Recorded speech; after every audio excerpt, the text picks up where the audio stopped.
देवराजसेव्यमानपावनाङ्घ्रिपङ्कजं व्यालयज्ञसूत्रमिन्दुशेखरं कृपाकरं नारदादियोगिवृन्दवन्दितं दिगम्बरं काशिकापुराधिनाथकालभैरवं भजे।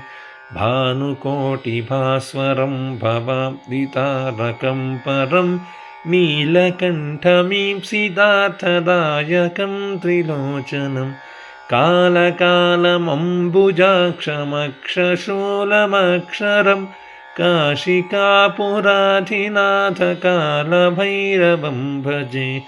शूलटङ्कपाशदण्डपाणिपादिकारणं श्यामकायमादिदेवमक्षरं निरामयं भीमविक्रमं प्रभुं विचित्रताण्डवप्रियं काशिकापुराधिनाथकालभैरवं भजे।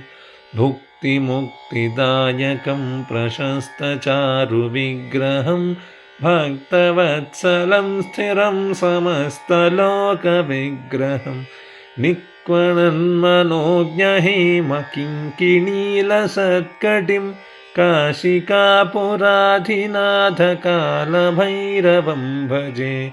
धर्मसेतुपालकं त्वधर्ममार्गनाशकं कर्मपाशमोचकं सुशर्मदायकं विभुं स्वर्णवर्णकेशपाशशोभिताङ्गमण्डलं काशिकापुराधिनाथकालभैरवं भजे।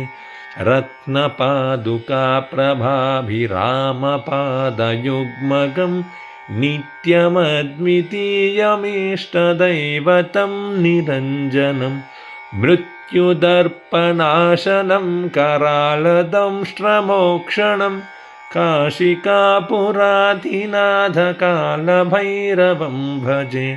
अट्टहासभिन्नपद्मजाण्डशोकसन्ततिं दृष्टिपातनष्टपापजालमुग्रशासनम् अष्टसिद्धिदायकं कपालमालिकाधरं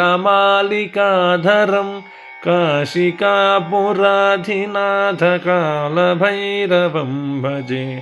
भूतसङ्घनायकं विशालकीर्तिदायकं काशीवासिलोकपुण्यपापशोधकं विभुं नीतिमार्गकोविदं पुरातनं जगत्पतिं काशिकापुराधिनाथकालभैरवं भजे।